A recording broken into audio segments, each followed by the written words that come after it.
5-6 இயர்ஸ்க்கு முன்னாடி வாங்கியிருந்த dining டேபிளோட settle அந்த சேரில் இருந்த சன்மைக்கெல்லாம் பிஞ்சு வர ஆரம்பிச்சிருச்சு. நாங்கள் வீட்டில் இருந்த வரைக்கும் செலோடைப் போட்டு மேனேஜ் பண்ணிட்டு இருந்தோம். இப்போ வந்துட்டு கிளினிக்குன்னு வச்சுட்டதுனால சரி அது கொஞ்சம் நல்லா பண்ணலாம் அப்படின்ட்டு ஃப்ளிப்கார்ட்ல இருந்து இந்த வால்பேப்பர் வாங்கியிருந்தோம். சரி நானுமே எல்லாருமே வால்பேப்பர்னு வாங்குறாங்க இல்லையா, எப்படி இருக்குன்னு நம்மளோட சப்ஸ்கிரைபருக்கு சொல்லலாம் அப்படின்றதுனால நானே அதை பிரித்து ஒட்டி ட்ரை பண்ணி பார்த்தேன்.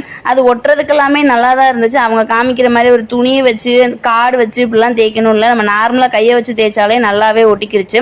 ஆனால் பின்னாடி இருக்கிற பேப்பர் எடுக்கும்போது ரொம்பவே கேர்ஃபுல்லாக எடுக்கணும். கொஞ்சம் அதிகமாக எடுத்துட்டாலும் வேஸ்ட் ஆகுற அளவுக்கு போகுது. அதுக்கப்புறமா இந்த ஷீட்லேயே வந்து மெஷர்மெண்ட்ஸ் எல்லாம் கொடுத்துருக்குறாங்க, எத்தனை சென்டிமீட்டர் அப்படின்ட்டு. அப்புறம் லைனும் அழகாக மென்ஷன் பண்ணியிருக்காங்க.